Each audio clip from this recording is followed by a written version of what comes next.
Go live. Hello, hello, hello, hello. I don't imagine anyone is actually there to listen to me just yet because I didn't put the preview up today, and I just hear me I can yet. hear you. I know you can hear me. You're in the same room as me. You don't have to go via the internet. So I'm go. I mean, you can go by the internet, right? I'm going to have to turn that off because it's going to be beeping all night because of stuff and things.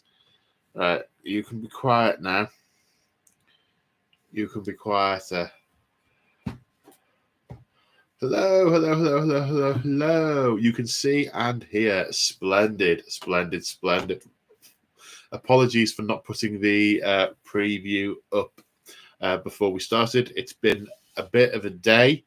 There's been getting stuff ready for the Crimson Ribbon, and I've had all sorts of things going on today in the house with builders and lots of crashing and banging and blood and tears. And the guy did. That was just you. No, the guy did cut himself. No, the tears twice. were you. The tears were me. Were you. Yeah. The tears were me.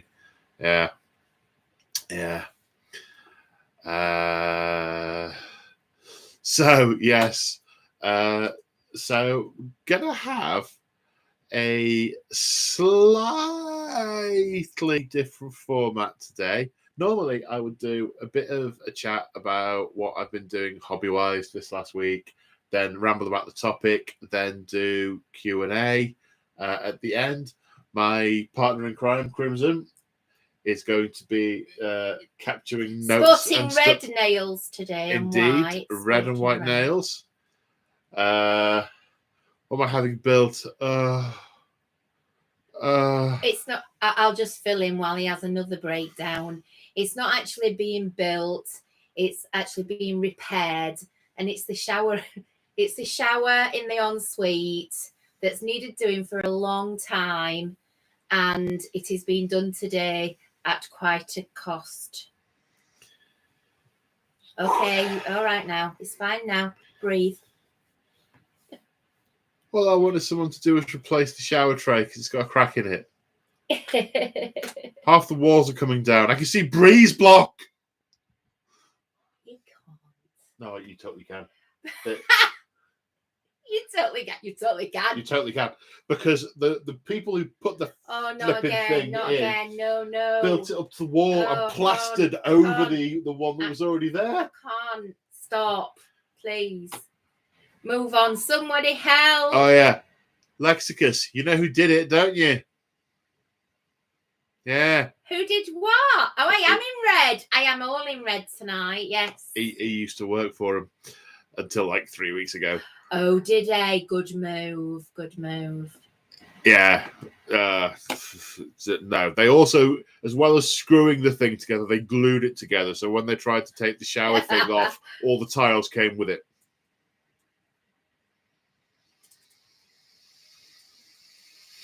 And moving on.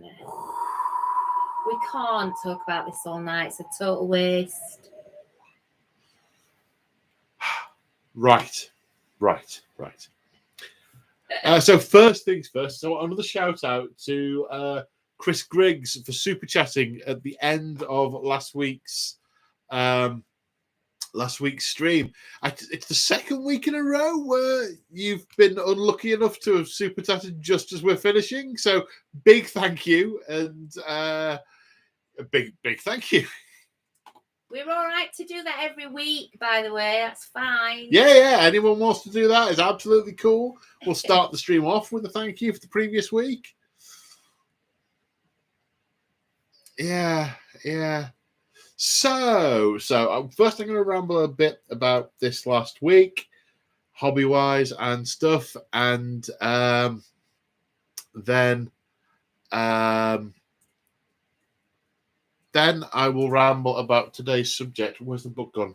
Where's the book? It's here. It's here. This book that I'm writing Not in. that book, no. Oh, no. The book I may need to read to do the talking about the things. This book. No, what's that book? That's right. They can't see that. Well, they can see that, but they shouldn't see that. They know it exists. This book. Not that book either. Okay. This book. Really not that book. You can stop now. Well, where's the book then? I've told you it's here. You didn't. I'm filming this. We can watch it back. Oh, God. So, what's gone on this last week? Well, one of the big excitements, and you can see that I have to say there's been an absolute buzz in the Discord today because a mere 40 minutes ago, the tickets for the first SayHiPaul narrative event went live. Whoop! So the first SayHiPaul narrative event is, and I won't dwell on it too long because it's only relevant to a relatively small number of people, but it's a campaign that I'm going to be running towards the end of June in at tabletop events in Belper. And it's based around a chaos invasion of an imperial world. The forces of the ruinous powers have found a ribbon-like hole through the Cicatrix Maledictum that has been nicknamed the Crimson Ribbon. And who named it that? Me. All right, okay. Checking.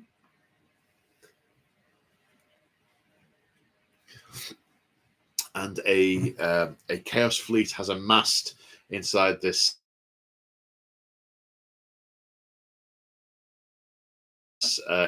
ribbon.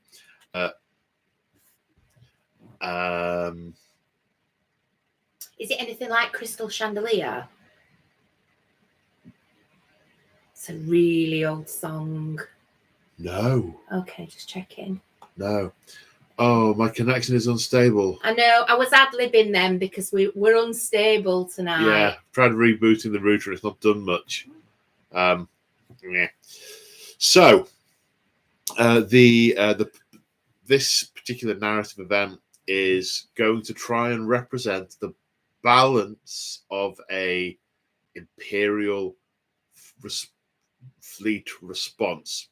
So the imperial faction is broken down into a certain number of tickets available. So, for example, there are going to be 10 Imperial Guard tickets out of a total of 16. 2 Space Marine, 1 Imperial Knights, 1 either Sisters or Admech, and then 1 for Grey, and 1 other who look quite Imperial, but they have really rather a different agenda.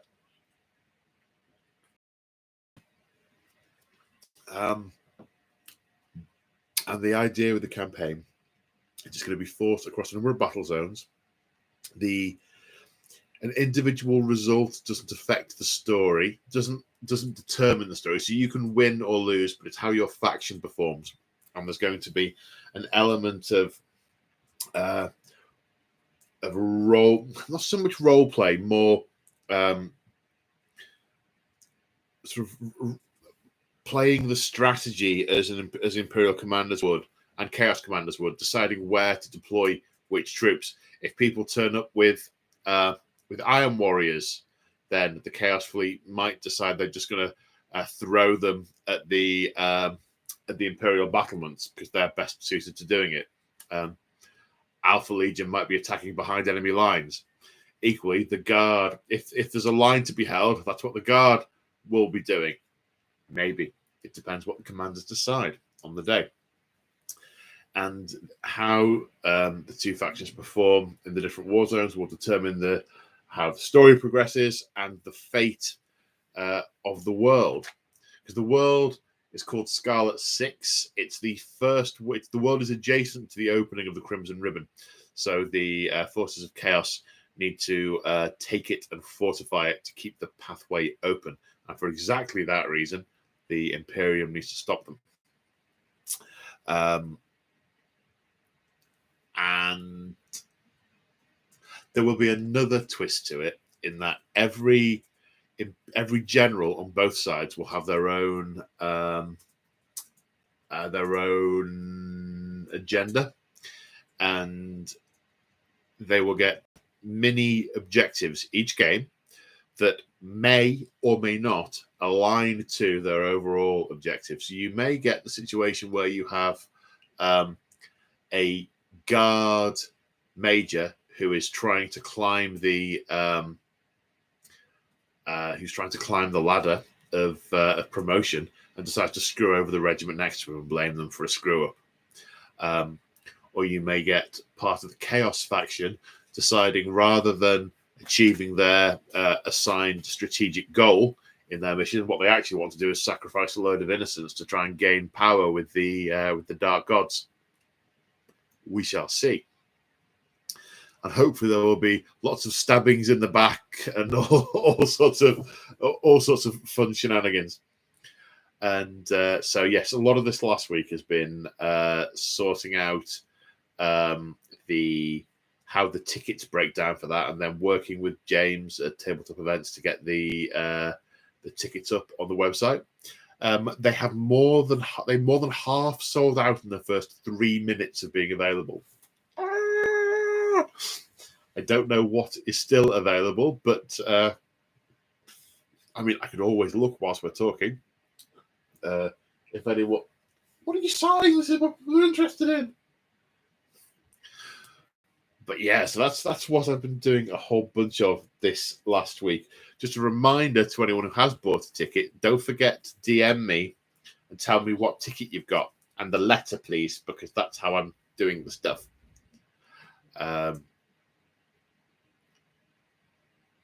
Yeah. So that's that. Other things, I have been working on my Tau Empire Force, painting the combat patrol box, which I have now finished, and I have moved on to Kroot.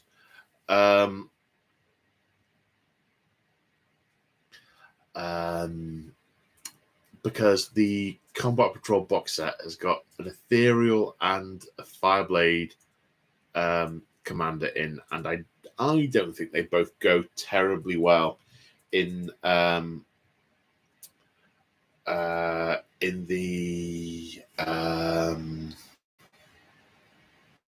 the size of game. So I want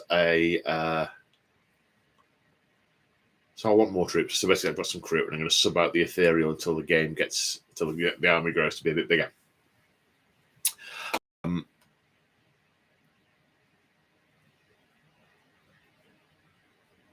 Yeah, so they've with the Tau, I have painted them in the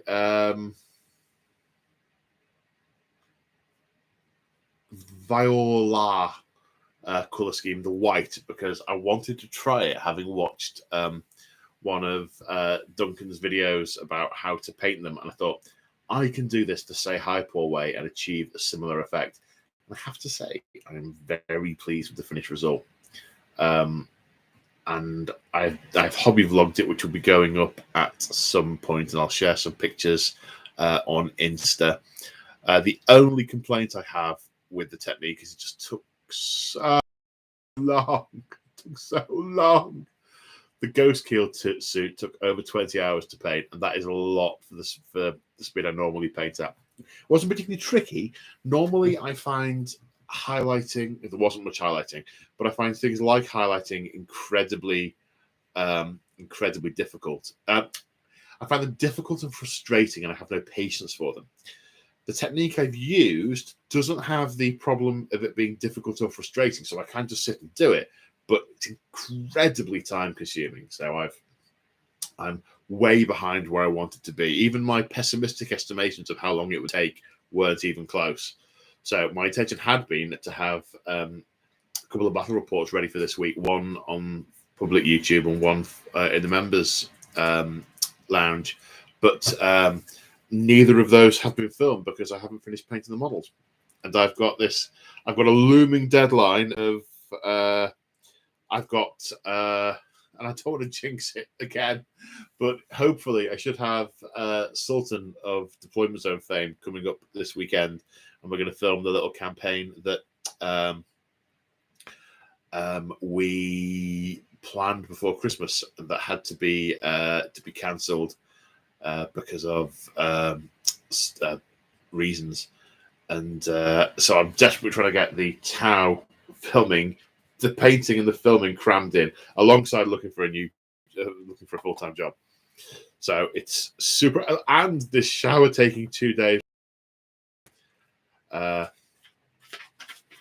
Yeah, so I'm onto those Tau at the moment, because then after Sultan comes up to visit, I need to crack on with some more Age of Sigmar. And that's the other thing. For Sultan coming up, I wanted to have more of the Necron buildings painted, which I don't. And that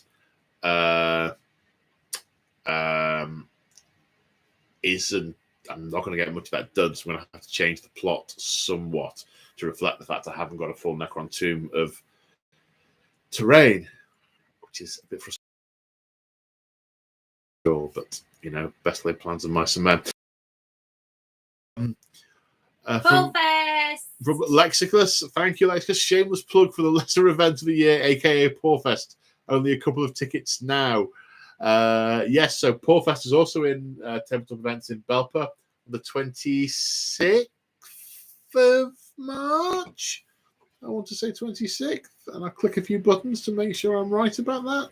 Yep, 26th of March, and it's a game for the SayHiPaul hobby community, set up, managed by the SayHiPaul hobby community. We've had one of these before in November. People turn up with some models, play a couple of really chilled out games, hang out, and chat. And I will be there, and I will wander around and have a good chat with everyone, which I did last time. It was a really awesome day, and yeah, it was great. If you're interested in one of those last couple of tickets, you need to be a channel member, and the details available are available in the channel Discord. Same applies for the Crimson Ribbon event. If you want to be involved in that, if you want one of those remaining tickets, check out the channel Discord, which does involve being a channel member, or in theory, a Patreon member. Both of how you would do that are in my channel, in the description of the description of this video that you're watching has a description. It's in that. Still no Diet Coke sponsorship. Who wouldn't want me as the diet poster face? I'm getting looks here. Okay, so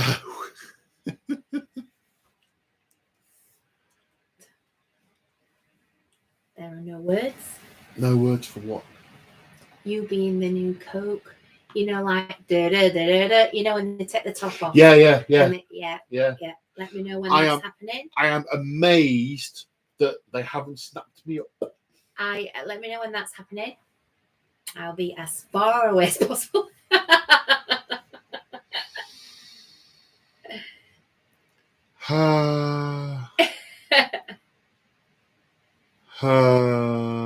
Dear. So, Tau. So by now, I've already done. Those of you who are interested in such things will have seen the unboxing of the Combat Patrol. No new minis, but they were all new to me and they were very cool. So I did some enthusiastic unboxing. The Tau Codex review, where I've gone through the Codex and talked about stratagems and rules and all the other good stuff in the book. I've got a hobby vlog that oh man, Mr. Gray, thank you very much. Mr. Gray. Mr. Gray. Flipping heck. What? Oh, I've gone home warm. Nothing at all. What have I missed? Christian. Yeah. Gray Christian. Yeah. It's a long story. Okay. Should I say Paul? If you like. Thanks, Paul.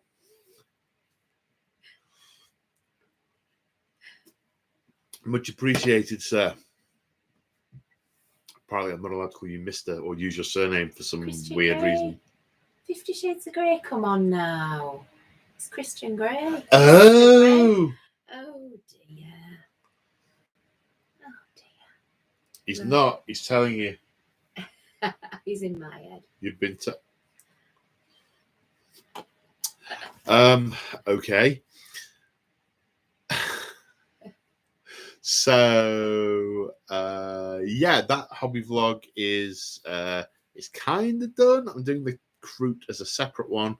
I don't know exactly what's going to go up where and when, because I don't know how the rest of this week's going to unfold. I'm kind of waiting to see how the rest of the week unfolds before I decide where to put what. Stop it. And 50 sprues of grey.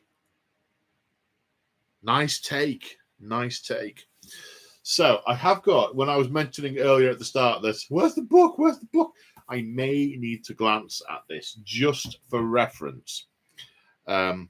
Because whilst rambling about town, most of my town knowledge has, a lot of my town narrative knowledge has been acquired this afternoon from reading this book. So you may, which I was doing whilst the shower incident was going on. So I may get to a certain point and then just randomly scream shower tray because I've somehow conflated the two things in my mind. We shall see.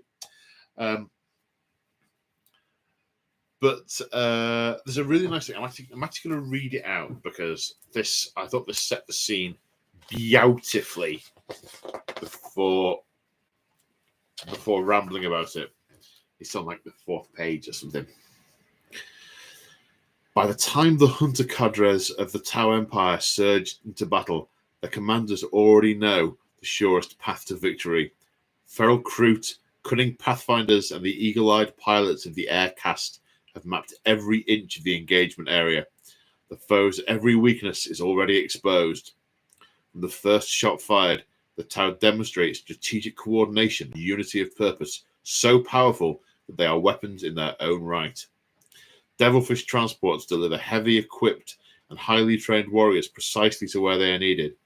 Devastating artillery walkers like the Storm Surge hammer the enemy lines. Nimble combat aircraft fill the skies, whilst alien auxiliaries unleash their own unique talents of battlecraft. Amidst it all, it is ever the battlesuits that deliver the most punishing blows.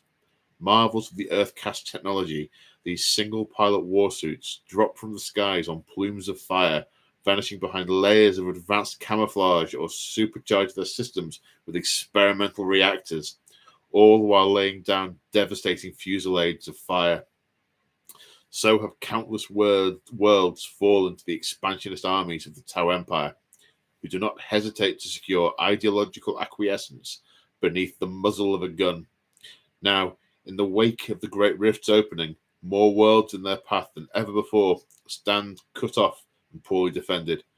The Tau will gladly see them all brought, willingly or otherwise, into their burgeoning empire. Thank you.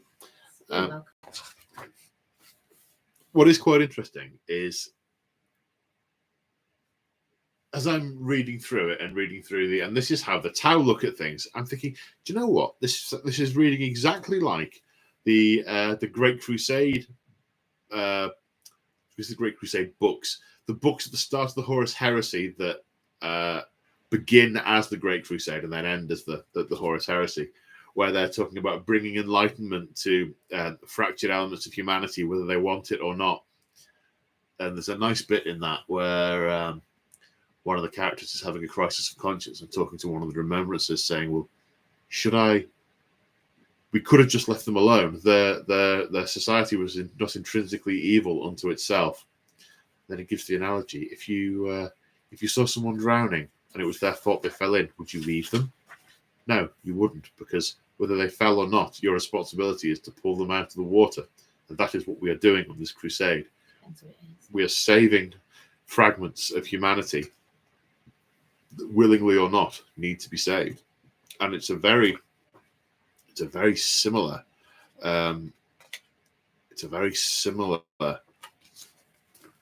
similar thing here. So I'm not reading from the book as such. I may read the odd bit, but I'm using it for reference as I ramble on. So one of the really cool things I like about it is in, I think it was the Age of Strife or possibly the Age of Apostasy, when Imperial expansion fleets made it out past the Damocles Gulf. They went, okay, here's a planet. Yes, it's got some really weird, primitive, fish-like people living on it. Yes, let's mark this for purging and colonization and come back to it. Okie dokie.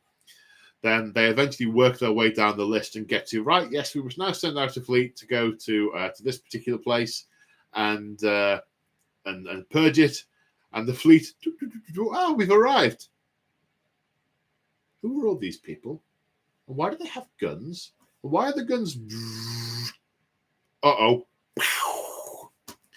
And they discovered the Tau Empire, which had, in a mere couple of thousand years, evolved from the swamp to be super enlightened, intelligent beings with devastating guns and stuff. And what is quite interesting is on their original planet called Tau, the Tau were a whole bunch of warring clans. They were literally, I guess like any planet of any species will start killing each other until they find a reason not to.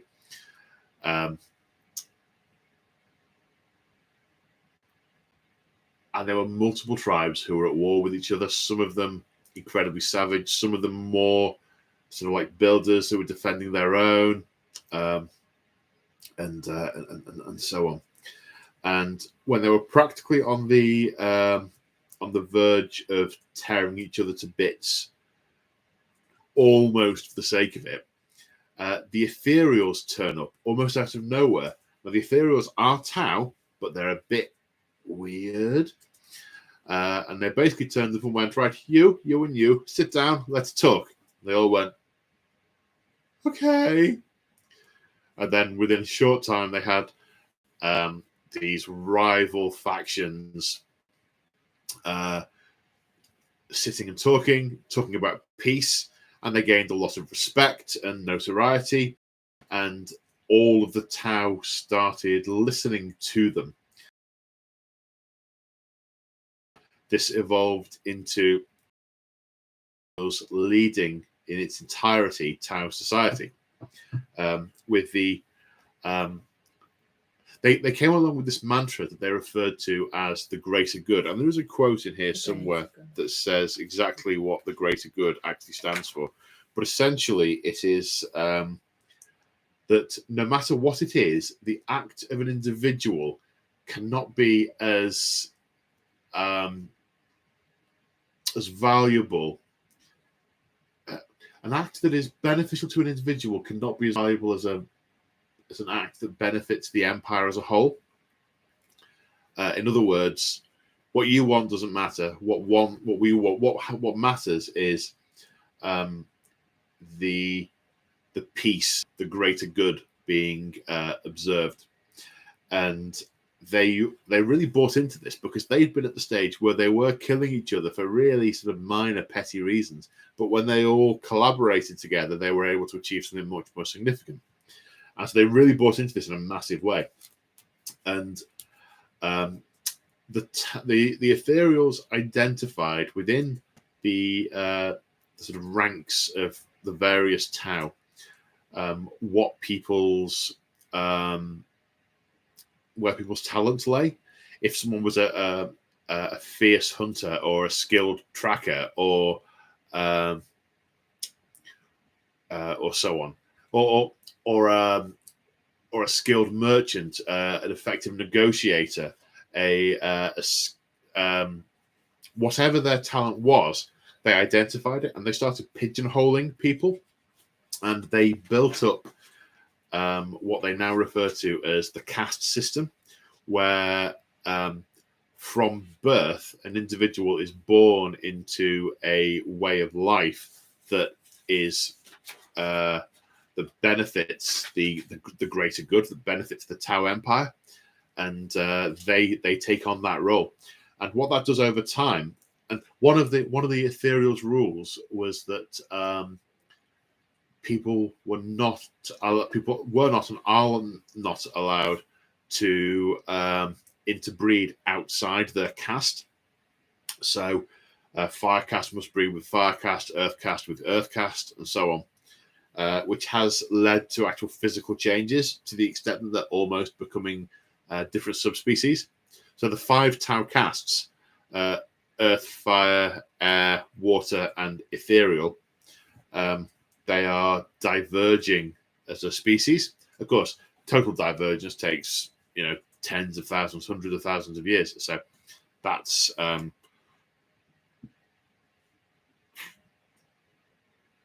yeah.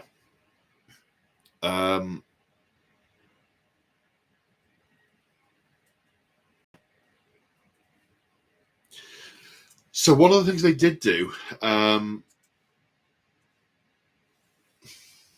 is this unity of purpose led them to evolve their society and their technology incredibly quickly, because none of the energy was being spent on pulling each other apart, only on pushing in a unified direction as a whole.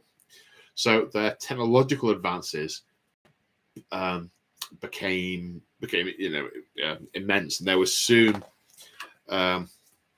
pushing out into the void, and I'm moving beyond it. Paul, another super chat. Mr. Thanks, Gray, man. he just wants us to say it. Mr. Gray. Ask not what your race can do for you, but what you could do for your race. John F. Tyranids. Sweet.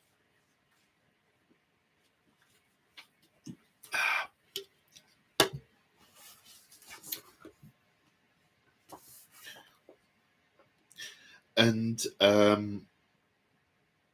as they started pushing further and further into space, they started setting up garrisons and listening posts and drones that would listen out for any kind of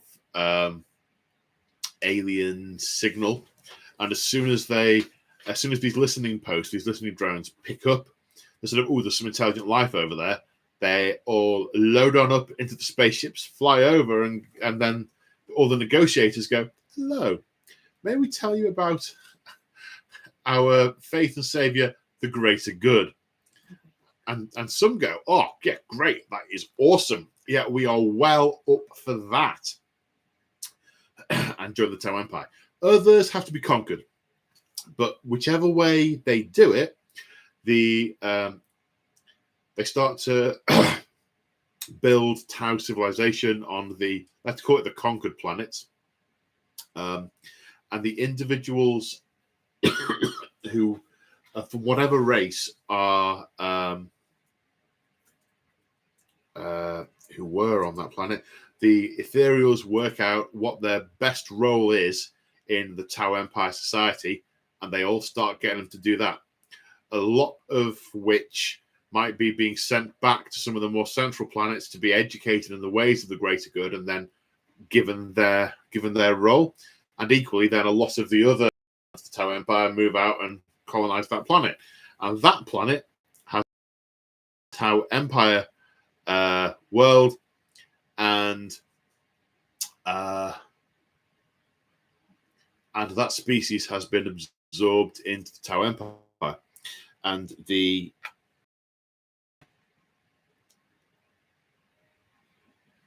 then the Imperial Juggernaut rolls further on,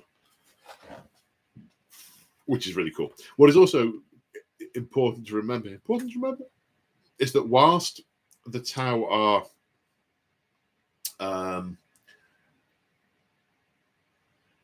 sort of big and powerful at a local level, I'm looking at a map here which has got sort of 15, 20 major systems on it. In the grand scheme of things across the galaxy, that is peanuts when you compare them to the Tyranids, the Orcs, the Imperium, the Forces of Chaos. Their footprint is negligible, so they have to be very careful as they expand. More on expansion later. they have to be very careful as they expand because they can't at this point spread themselves too thin. There just aren't enough of them. They're locally powerful, but galactically, meh. That's why a lot of the Imperium, from an Imperium perspective, they're kind of barely registering on a nuisance when the entire galaxy is beset by chaos, hordes of orcs, fleets of Tyranids, Tomb Worlds awakening, and then over in the corner there are some space fish who are just stealing a few systems every couple of 100 years. They're like, nah, okay, we want to stop them, but really, okay, yeah, nah.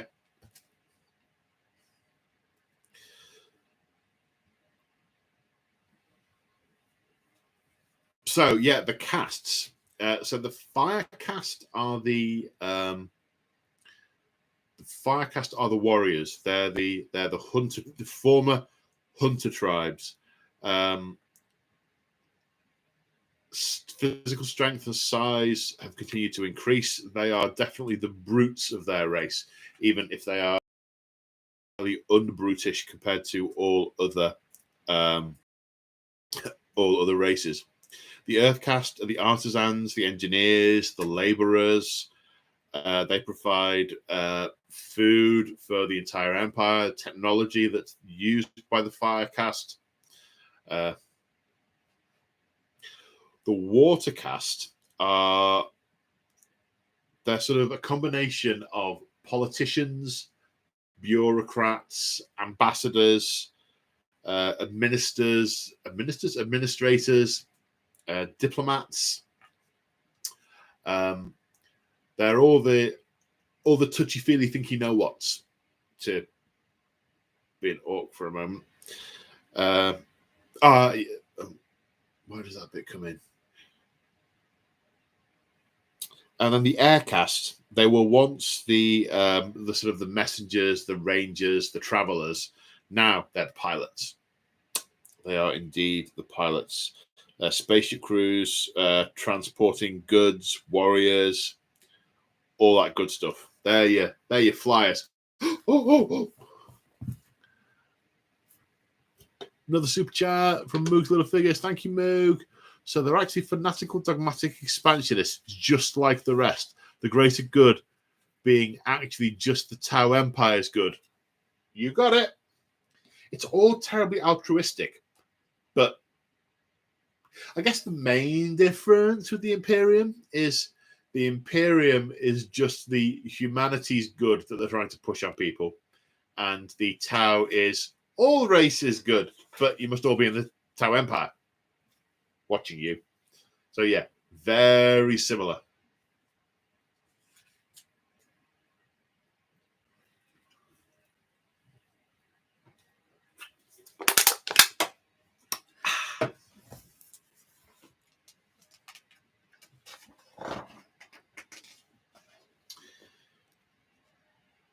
And the ethereals, there's not a huge amount to really mention about the ethereals, except that they are the rulers, they are the leaders, they take all the important decisions. Any decision that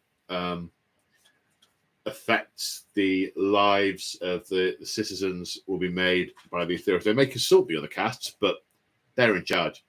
But the other Tau absolutely worship them as if they were deities. As far as they're concerned, the preserving of the life of one ethereal means that they would all happily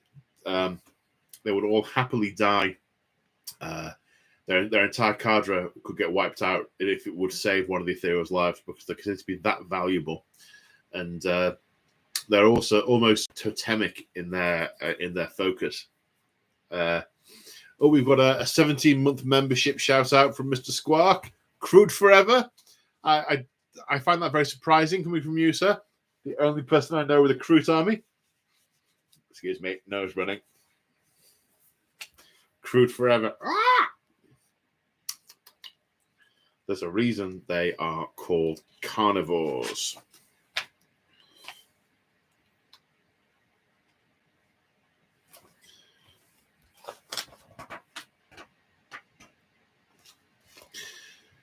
What is quite interesting, the Tau have a number of tactical philosophies they use, but the main two are the Montcar and the Caoyon.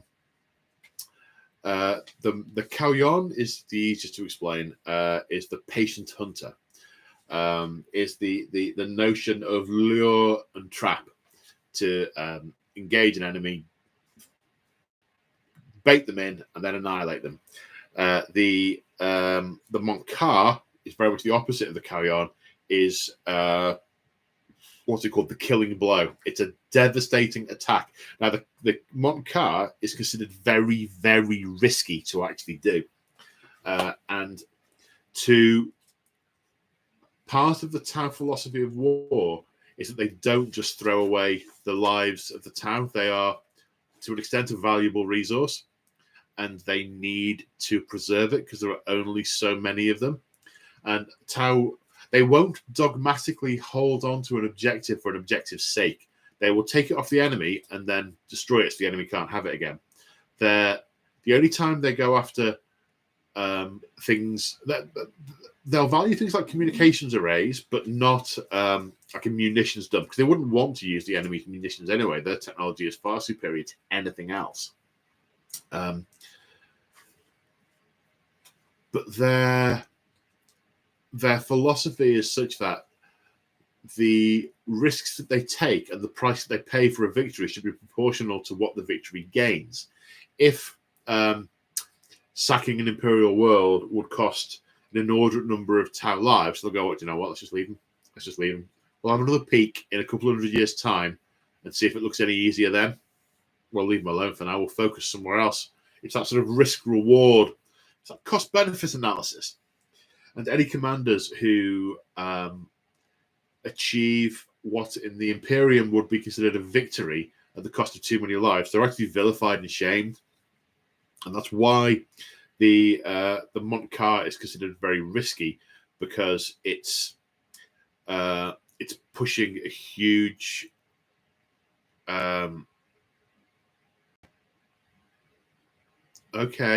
okay, so we've got an interesting super chat. I'd like your opinion on this, Crimson.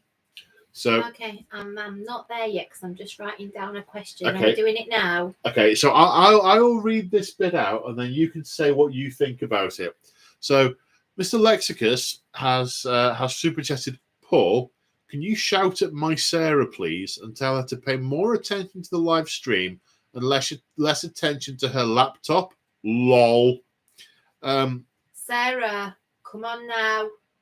This is why. Come on now, because it's very, very important, because soon we're going to be talking about makeup and that'll grab your attention. Has it worked? No? Doesn't look like it. How about we arrange a night out when these guys get together, because we haven't got a ticket? That's what we should do. What about that? That sounds like a plan. I know many, many, many, many widows that sounds like a plan. What do you think? Are you looking at me laughing? Widows? Yeah, what about widows? We start our own club. WW. Anyway, moving on. I'll finish writing my. Yeah, you finish writing that down. Yeah. Sarah, if you could show a bit more attention, that'd be fabulous. Okay. Stop them all moaning. Puppaz, welcome to the channel. Level 1 Discord access. Whoa! That means we have a blue lobster on the head. Get out the camera. I have no idea how this started, but it's now a thing. Someone joins the channel during a live stream. Different color lobsters for different levels of channel membership. Levels, there's only have 2 colors of lobster. A lobster, I'd make a fortune, but welcome aboard. Good to have you. Welcome to the madness.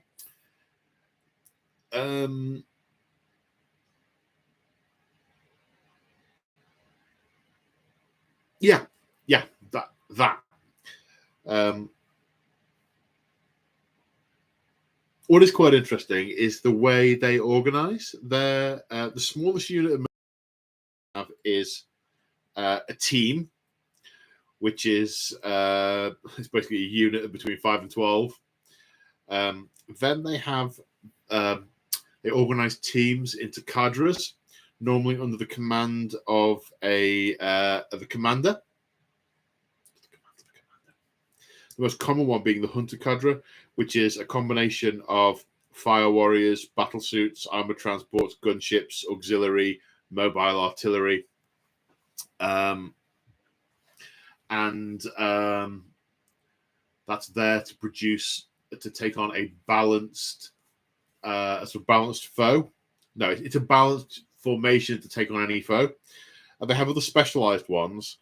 They have the rapid insertion cadre, which is mostly battle suits, an infiltration cadre, which is pathfinder and stealth suits related, auxiliary reserve cadre, which field only alien auxiliaries, so just your crew mercenaries and a few others. Then a contingent is an assemblage of multiple cadres to form together. Is the sound breaking up? Oh, signal bad. Sorry, guys. Like I said at the start, we have tried rebooting it. According to the screen, there's only one person in the stream now. We must have dropped out quite a bit. 53. It's back up to 49. Yeah, I've got 53. 53, 28 likes, which is pretty poor, people. 28, I have to say, out of 55. Not impressed with that. Let me down. Come on now. Oh, look, you're just going round and round and round on my screen. Am I? I bet that's what everyone else can see. Yeah. It's right in your nose there. Like excellent. Round your nose. And you've frozen with your mouth open. It's not a good look, that. Like a goldfish. Yeah. With a hoop round your nose. Oh, dear. It's not going well. Well, you're having a double problem because... What's that? Well, you're receiving it on dodgy broadband. Some other people might be receiving it on decent broadband, which might be seeing it better. Maybe. So yeah, a contingent is a selection of cadres. When the ethereals decide a certain task needs doing, they pull together a contingent, and the contingent has got ethereals led with it.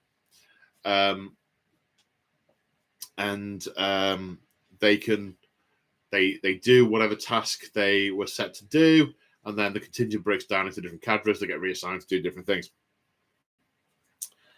And then all the Tau forces committed to a single location or war zone are referred to as a coalition. So, for example, and I am reading this bit now, all the Firecast fighting on the world of Olmeth would be referred to collectively as Firecast Command Olmeth. Oh. We're not changing the bulb. No one changing the bulb. It's not happening.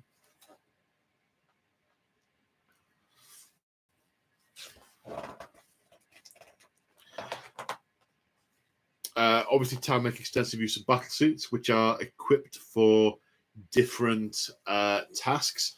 They also use drones, which do not themselves die. They can build more drones. They are a much more expendable resource. And it's one of the reasons they're incredibly suspicious of the Imperium, because the Imperium, for some weird, messed up reason, is afraid of AI for some superstitious, dogmatic, nonsense reason.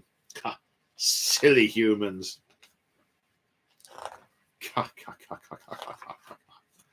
Now, so the Tau have grown via what they refer to as the spheres of expansion. So rather than just constantly pushing outwards, they build up all of their resources and go, right, we've got our fleets, we've got our colony ships, we've got all our zappy, pow spaceships, we've got all that, we've got all the ammunition, we've got all the fooder, we've got all the stuff. Right, let's expand. And they keep going and keep going. Do the Tau even realize how big the Imperium is? No, they don't. That does come up.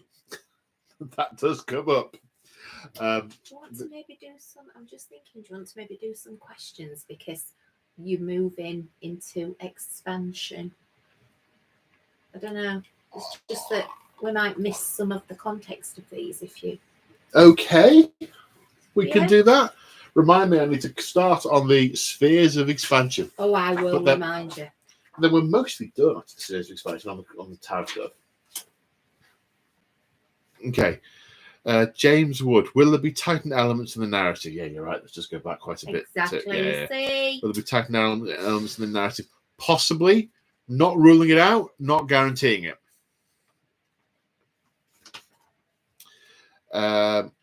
Lionheart needs some help. I like Ultramarines and Blood Angels. I like how they both play, but I cannot decide which to start. Oh, it's got rule of cool there. It's down to your personal preference whether you want sitting on the fence. Come on. Whether you want disciplined blue parade ground Marines who are incredibly efficient, or red shiny bloodthirsty psychopaths. That's really the choice. And it's one of those. Gary Fernley, what colour scheme have you gone for with the Tau? I went for the white and red and black of the viola. I need to not say viola because that's a fat violin. The viola. We did more, or are we doing the thing? No, let's do this. Let's do this. Okay. Let's lose momentum. Yes, boss. Another one from Gary Fernley. Paul, are you scared about what GW will do with the Tyranids as I am? They are already terrifying, to be fair, but Ninth Ed has me quaking. We are coming back to that one. We're going to put a pin in that one. I'm going to hand this back to you in a bit. All right. I'll look at the others. All right then. We'll do that at the end. I don't want to go off on a Tyranid ramble, mid-Tau ramble. Oh, it must be a good question then. Good question. Do humans join the Empire? Is there a unit to represent that? If so, there's nothing in the Codex. There is in the narrative. It's Guela auxiliaries, I think. I know that you used to be able to choose them from one of the Forge World books. Both the Claw and another friend of mine who play Tau have got human auxiliaries in their armies. And to be honest, whenever you're playing anyone Imperial, whenever I play them against them as anyone Imperial, I just head straight for them and kill them first. And I bet the Tau know that. David Hamlet. That's what I honestly dislike about the Tau. It's literally anyone goes well. If my army focused yours will be wiped, as if that would not apply to any army being focused on by another. I'm not quite sure what you're getting at. I don't know that I understand that.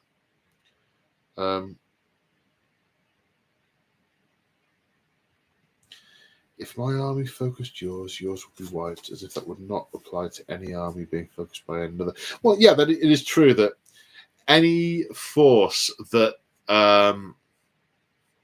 can bring its entire army to bear at once will be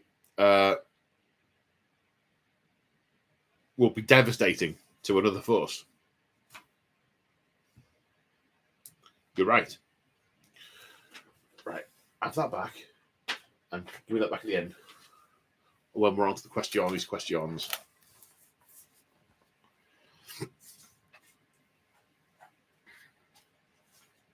Okay, so the first sphere of expansion, they got all the stuff together and started spreading out from Tau, their home world. And they met a whole bunch of stuff. They met the Kroot, and the Kroot were massively assailed by orcs at the time. And they said, oh, these Kroot, they look a bit savage, but they're quite noble. And these orcs, maybe we can befriend these orcs. They discovered quite quickly that the orcs will never join the greater good. They are far too savage, and instantly learned to hate them. Anything that can't see reason is like anathema to the Tau. So they decided to intervene and save the Kroot from being wiped out. And the Kroot, in turn, said, okay, we'll join you and join this greater good if you pay us, because we're professional mercenaries. And the Tau went, yeah, all right, we can make that work. So then the Tau Empire, then the Kroot joined the Tau Empire, and they succeeded in purging the Orcs from all of the other Kroot worlds. And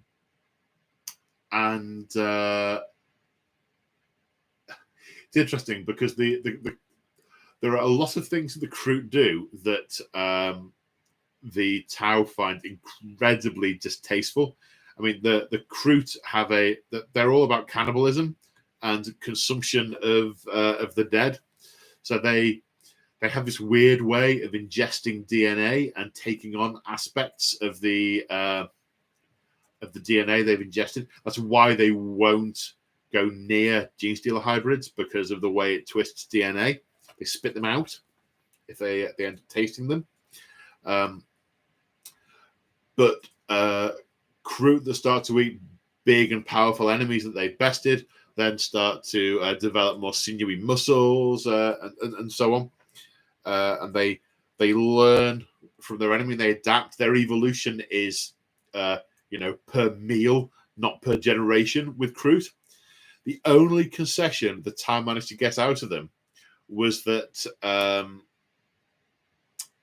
the concession managed to get out of them was they were not allowed to eat Tau corpses, but they can eat anyone else, including their own, just not the Tau ones, and we won't look. It's horrible. Kroot are great. I'm with you, Squawk. Kroot are great. Have I missed anything about Kroot? Yeah. So the first sphere of expansion, they ended up colonizing 8 planets, but then they started that their momentum really slowed when the interstellar distances between the planets started to get too huge, and they were like, "Yeah, it's going to take centuries to get across to the next system." All right. So ended the first sphere of expansion. The second sphere of expansion was when they started to develop, was it faster than light drives? What did they call them?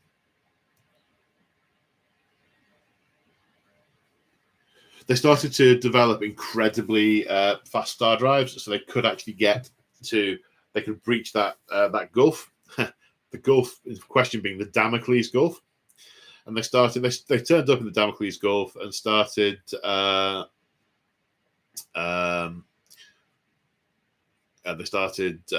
taking over human worlds by going, "Hey, look, we're the Tau." And they're going, "Ooh, that's good. That's cunning. We like the sound of this." What do you mean? Wherever we are, we'd be in like safe cities with like shield domes and enough to eat. Yes. You will never be lavish, but you will always be well fed and cared for. Ooh. Why live in the gutter? Yes, count me in. Count me in. So the diplomats did a lot of securing of worlds during the Damocles Gulf, what basically turned into the initial parts of the Damocles Gulf Crusade. There was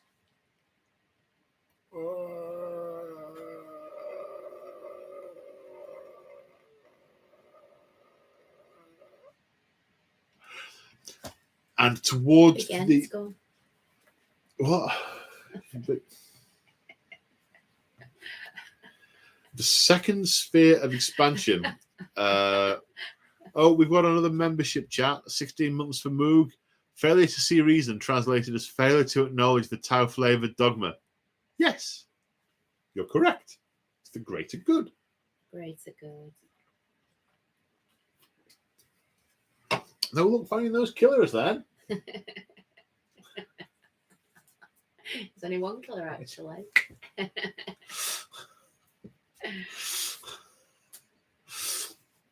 The third sphere of expansion. So the Tyranids turned up, and there was much fighting, and the Tau went, right, okay, no more pushing. We will now build up, consolidate, and move forward before we try moving forward.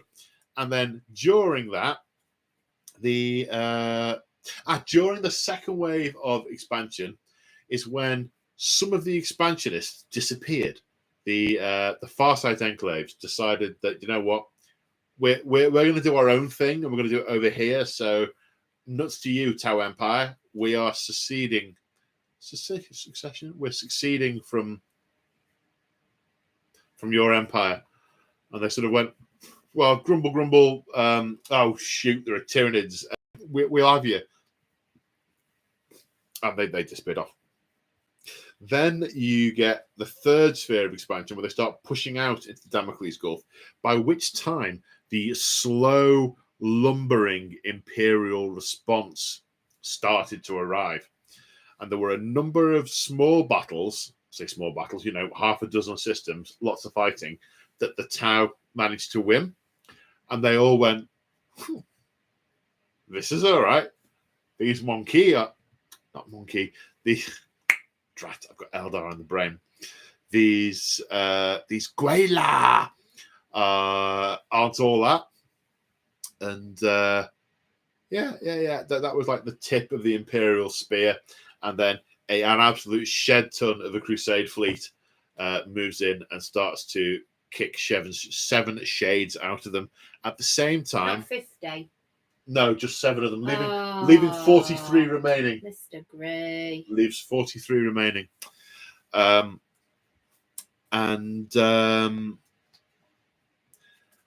which point they are invaded by the Orcs, and the Tyranid fleet is resurgent.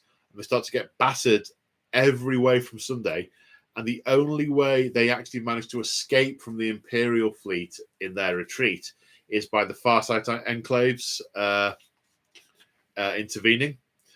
And so endeth the third sphere of expansion. Didn't really expand very much. Did a bit, got biffed on all sorts of sides.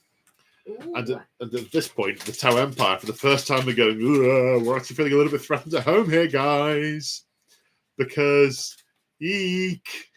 Because that enemy, and we're losing. But they continued prepping for the fourth sphere of expansion, because some of their techno-boffins in the Earthcast have developed a new form of star drive, which would use some kind of Empyrean interface to travel at immense speeds by bending non-real space around them. They did some tests and they were like, yeah, this is going to work. This is going to work. So they built up the entire fourth sphere expansion fleet, and they go, right, and go. And they all engage their new drives at once, which creates a warp rift, and they all get sucked into it. At which point the Tau Empire goes, what happened? And the fourth sphere was wiped out. Or was it? A long time later, one of the listening posts picked up a signal from a distant Tau drone, a very, very, very, very distant Tau drone, which was positively identified as the part of the fourth sphere of expansion. Now, when did this happen? I've managed to get most of these facts clear in my head. That's right. So what happened was the fourth sphere was in the warp, getting beset by weird Xenos forms, weird alien forms that don't appear to obey the laws of nature.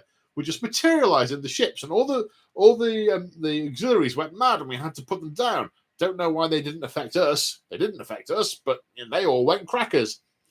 And then at one point, there's a sort of bloop, and they all, and the ships spill out of the warp back into real space, inadvertently creating a stable wormhole down which that signal traveled. So in the Tau Empire, they've got this whirly, swirly whirlpool of death that killed the entire fourth sphere of expansion, and still they'd be looking at going, oh, I don't want to look at that.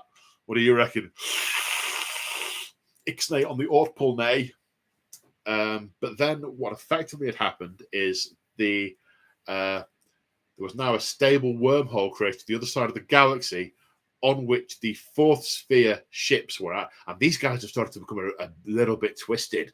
They've started to lean back towards their dark urges. Because one of the reasons that Tau don't go in for close quarter bloodlust is the fear that they will go back to their early savage days on Tau before the ethereals turned up is an absolute anathema to them. They're terrified of that notion, and they want and close quarter combat is considered to be the least efficient method of warfare in terms of preserving your resources and denying your enemy theirs. So they are terrified of going back to this state. And then the fifth sphere expansion goes, oh, let's get over there quick. So the fifth sphere expansion fleet is spun up through the wormhole, meets what's left of the fourth sphere expansion and goes, right, we need to fortify this wormhole and set up shop here. And the fourth sphere expansion are like, yeah, we need to kill all these auxiliaries. They're going to go mad. We need to kill them all now. The fifth sphere are like, what? And there's a lot of suspicion as to if the fourth sphere are starting to succumb to some of the darker urges. And the fifth sphere are having none of it. But they have established this wormhole. They've fortified it. They've made it stable. And they are now in the heart of the galaxy, which is a neat way of saying you can play Tau anywhere in the universe. You don't have to be in the Damocles Gulf. I see what you did there, GW. I see what you did. And that happened in Warzone Chalnath. That's not because I've read the Warzone Chalnath book. I haven't. I think I've got it somewhere. I tend not to read those because of all the rules they put in them. It makes me sad.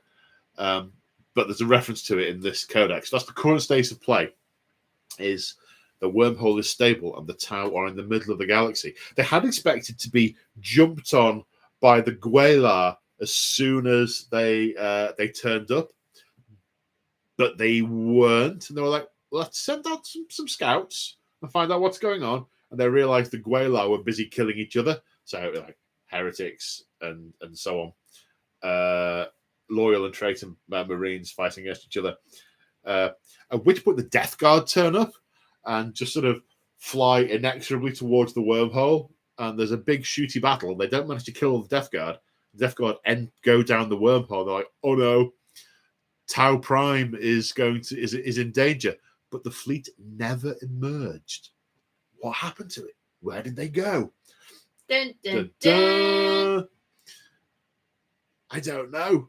But it'd make a cracking campaign, wouldn't it? Tau versus Death Guard. Oh, that'd be good. That'd be good. And that is more or less what I know in a nutshell about Tau. I'm sure more will be acquired through reading other things, but I've started to come with a bit of a grasp of their way of war, their philosophy. I like the fact that they would rather lose and retreat than spend more lives than is appropriate for what they would gain from winning. And I really like that for playing the game. That's really going to help me decide what I do, whether I sort of start to move towards a fighting retreat or whether I'm going to push for an objective.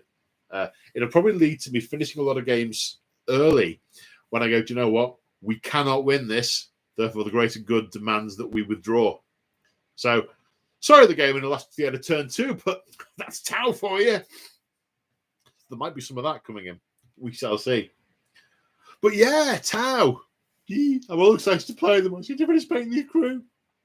Paint the crew, Paul. Paint the crew.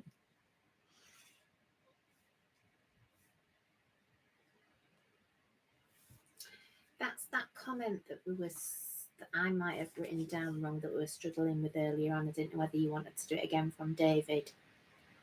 I spelt a bit bad because I don't know whether you could read my writing. Or are we good? Did you answer it? I think we're good. I think I answered that. You answered it. That's fine then. That's all I need to know. Okay, I'll pinch this back off you. Or are there any other Tau-related questions? Chapter Master. Didn't the Tau team up with Necrons at one stage? I do not know, but I'll be interested to go away and try and find out. Did the Tau team up with the Necrons? I somehow doubt it, but back in the day, anything could have happened. Any more? 3 more? Not that I know of. I've just got to read the last few, so just okay. Ad lib. Right. Okay. Well, thanks.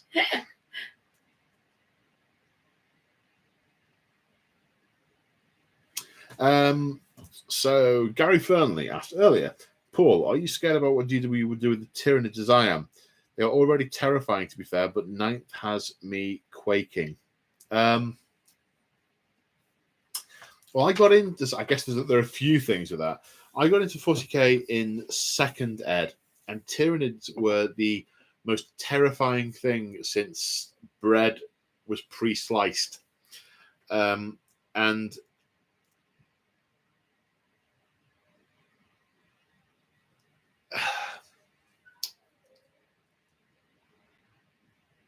the thing I liked about them was that you were terrified of them the entire time. You know, we can't afford to let one of these things get in here.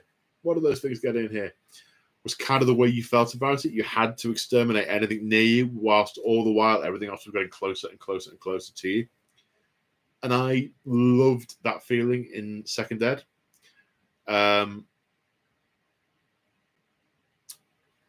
I would like that to come back in the new codex, because why wouldn't I want that? Because that's what I like. I don't know that it will. I don't know that we will see Tyranid armies that are consist of lots of infantry and then lots of medium-sized creatures and then large creatures, mixes of psychers, mixes of flying things.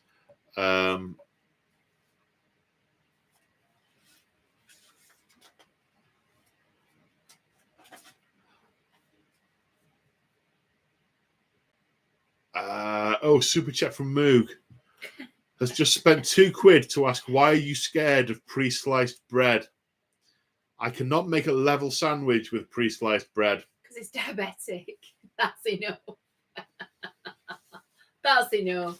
But it's scared of bread. It's the pre-sliced thing that's thing. I can't cut it flat. Oh, we've got a membership chat from Offbeat Productions Tokyo. After your codex review, pulled out my old town models for Kill Team. Quick refresh of paint. They're not going to turn into a full army. Cough, cough. I hate to tell you this, mate. They are. Excellent. Excellent. So I can't make a level sandwich, Moog.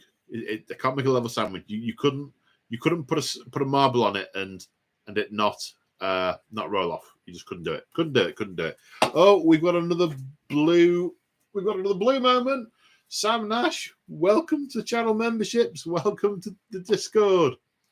Great to have you on board. And I have to wear the lobster again for a minute.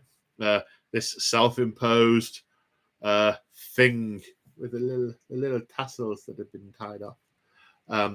What I think we'll see with Tyranids, I think we'll see army builds that don't reflect my narrative view of the Tyranid horde being quite common, with lots and lots of big things and like a Broodlord as a HQ choice or not Zoanthrope, the big Zoanthrope. Malanthrope? Not a Malanthrope. Neurothrope. I think we'll see a lot of that still, and that makes me sad because what I want to see is Hive Tyrants, Tyrant Guard, big things of Tyranid warriors, massive packs of Hormigants and Gaunts and Gargoyles and Carnifexes and all the other, Biovores, Lictors, a menagerie of all the different types of delicious, delicious death. That's what I want to see. Oh, right. Okay, what we got here? Adrian Smart. Feel any whiplash going from Black Templars to Tau? We see the two in many ways being opposites, squaring off anytime soon. No whiplash, because I've always said, someone says to me, are you an Orc player? Are you an Eldar player? Are you a this player or that player? No, I'm a 40k player. There's almost nothing in the 40k canon that I don't have a lot of enthusiasm for. So the fact that I am playing to different parts of it doesn't matter to me at all.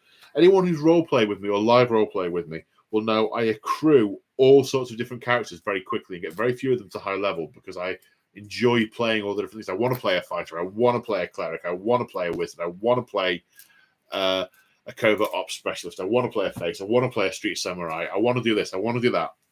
So I tend to go boop in a lot of different directions. Will we see the two squaring off anytime soon? My current plan is to film 3 combat patrols with the Tau, if I can get them all done before Sultan arrives on Friday evening.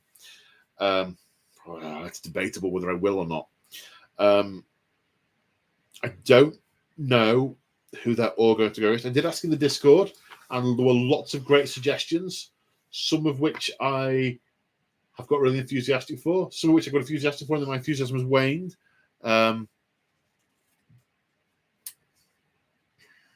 We haven't had a Red Lobster yet, just saying. Will they go up against the Black Templar? I don't know. It will probably depend on my enthusiasm on the day. I think I'd like to put them up against non-Imperium forces, I think, at least initially, to see a bit of variety. So it's not always Imperium versus something, which most things often are. It'd be really cool to put them against Eldar, although you'd have to have a really specific narrative for that. Well, actually, we're colonizing this planet. No, you're not. It's a maiden world. Yes, we are. No, you're not. Fight. There you go. There's a narrative there. Maybe Eldar, maybe not. Probably Orcs. Maybe Gene Stealers, but I've played them a lot recently. And if I play against Gene Stealers, I can't use the Kroot stratagem to eat the corpses. I mean, I could, but I won't, because they don't eat Gene Stealer corpses. That's a negative for that idea. Maybe Black Templars. I do like the Black Templars. They don't get a lot in 500 points, though, Black Templars. Could really do with an army where I can have 3 or 4, maybe even 5 small units in 500 points. So, don't know. No cooked lobsters. I just want to read that Peter Daly one. Peter Daly. I want you to write it on. Okay. Painting up some Anathema Psychana for the Hobbypocalypse would be fun to see some lore for how an ethereal would react to them. Painting up some Anathema Psychana. Anathema Psychana. Anathema Psychana. Pariahs? Are they pariahs? I'm not familiar with those. What faction are they? Sisters of Silence.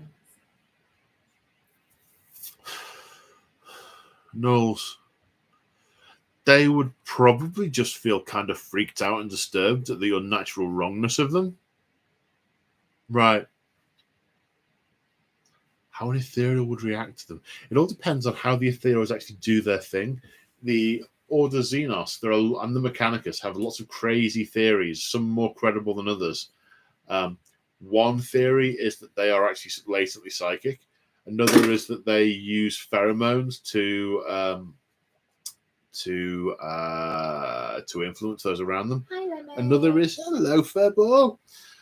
Another is that they hypnotize them, but they just don't know, because capturing an ethereal is almost impossible, because every single town in the Empire would rather die than see an ethereal get captured. It's very hard to know.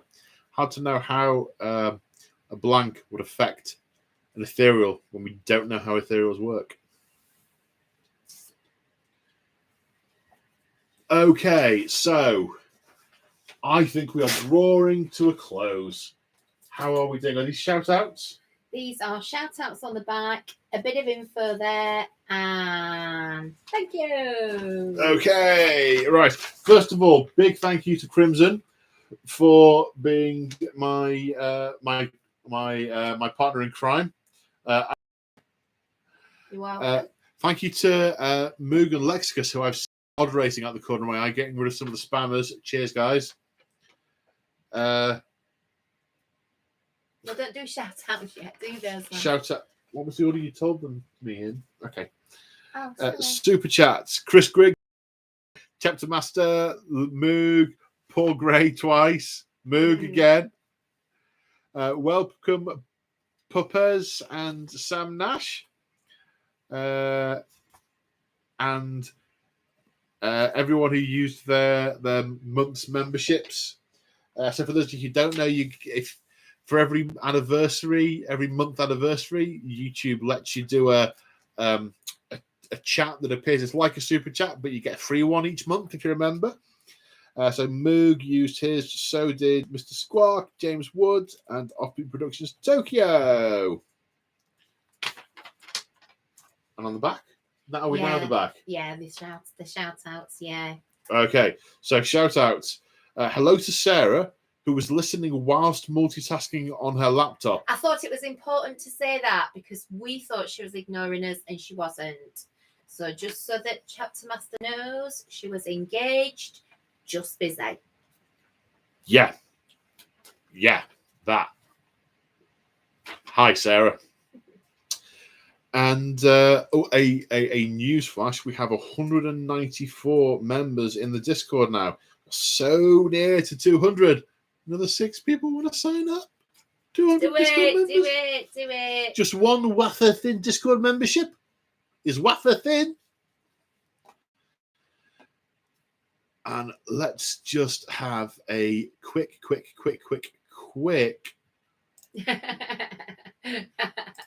She's giggling now.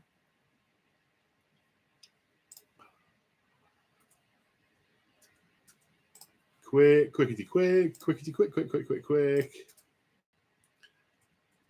So, after being on sale for 2 hours, what do we have?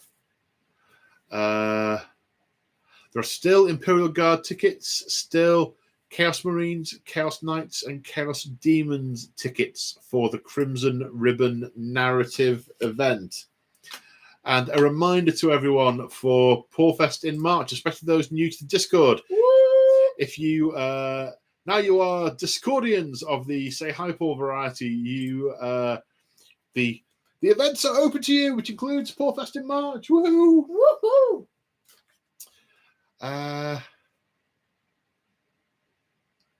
And now she's giggling like a schoolgirl. Yeah. Well, that isn't the sentence I thought I was going to use to end tonight's chat, but it's as good as any. So thank you everyone who's joined us, who's super chatted, everyone who's rambled, heckled, typed, scribed, moderated, and a big thank you to all channel members helping support me in the content creator journey. You guys are all awesome.